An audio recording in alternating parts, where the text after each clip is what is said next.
kaibigan. Sa araw na ito ay nais ko muli kayong handugan ng isa sa aking sariling akda.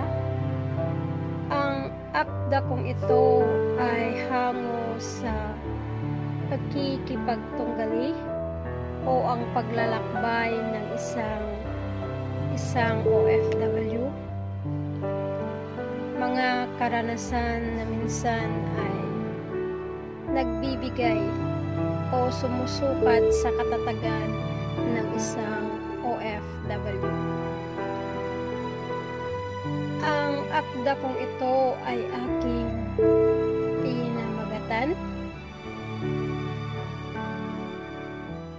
sakripisyo.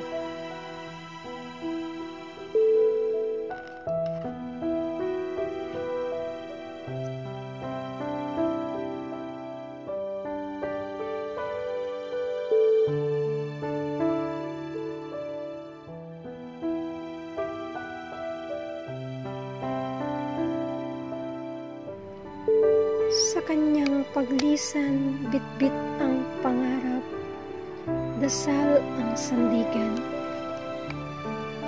Susuungin ang daan ng pagkikipagtunggali upang makamtan ang inaasam.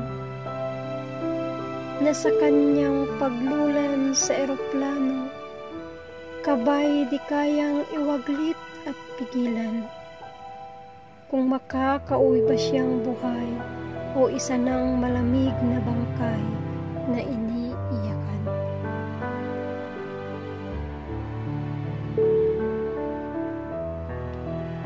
Sa pag-apak ng kanyang paa sa bansang dayuhan, hahaplos sa puso ang takot. Subalit, kakapit sa sariling pangako, di palulupig sa anumang pagsubok. Tataluntunin ang tanglaw ng pag-asa, gabay sa pakikipaglabang masalimuot. Nakatakdaman na dumanas ng mahaba't nakakapanghinang lungkot.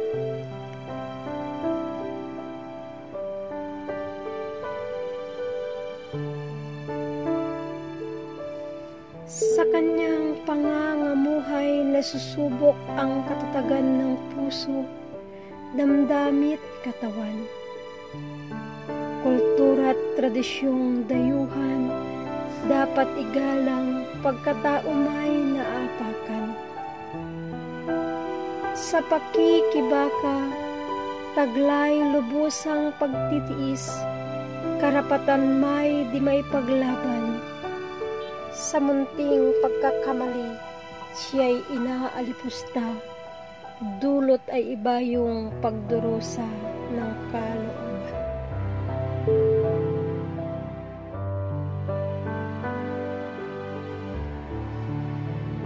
Mula sa pagbitak ng bukang liwayway, hudyat ng mahabang pakikipagpuno. Tamang oras ng pagkain kadalas ay nakakaligtaan, sa tuwina'y inuuna ang trabaho. Kapaguran di niya lintana, bagamat siya'y maghapong kilos trompo, upang di matikman ang bagsik ng pang-uusig ng matapang na amo.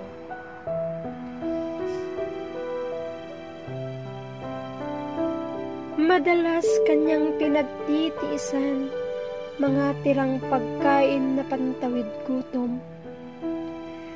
Katawang hapong-hapo, paglapat sa higahan, kay hirap dalawin ng antok. Di namamalayan, tutulong mag-uunahan, ang mga luha sa puso'y sisiklab ang lungkot. Bansang banyaga na akalay paraiso, dulot pala'y malagim na bangungot.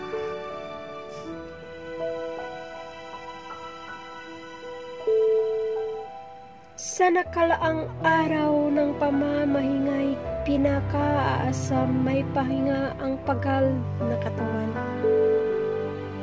Kahit sa tabi ng kalsada na upo at nakakatulog ng panandalian. Minsan masayang nakikipag-usap, subalit may pagkakataong siya'y lumuluhang di namamalayan at kadalasay ngiting nasisilayan, pantakip sa tunay na nararamdaman.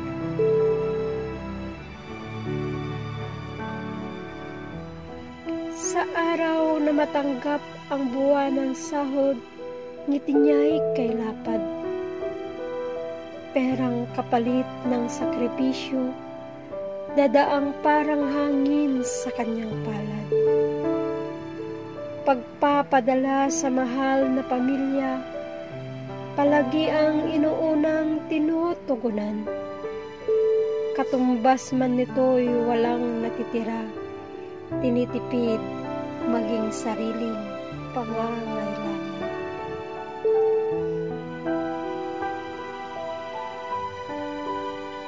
Laman ng kanyang taimtimang paninikluhod, kaligtasan ng mga minamahal sa buhay.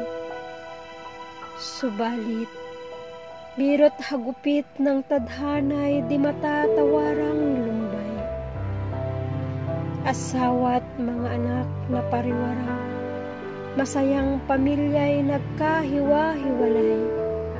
Pagluha't pagdurusa ang kapalit ng sakripisyo at pagmamahal na inaalay.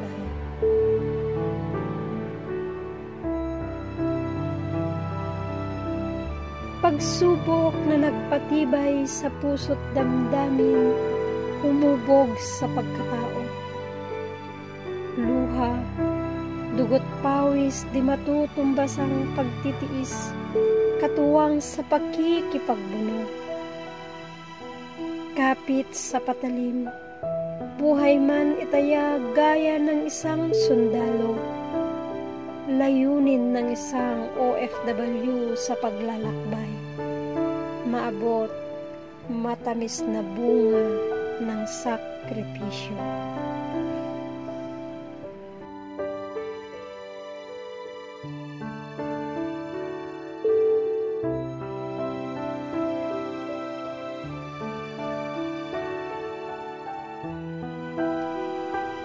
At dyan na po nagtatapos ang akdang alay ko sa inyong lahat. Nawa ay nagsilbing inspirasyon ito sa mga OFW na maging mas matatag pa sa laban sa hamon ng buhay na darating sa mga katulad kong nasa ibang bansa. At naway magsilbi ring aral o kapulutan ng aral ng mga pamilyang naiwan ng isang OFW ang kahulugan ng akda kong ito. Muli maraming salamat sa inyong walang sawang pakikinig at pagsuporta sa mga videos na aking ina-upload.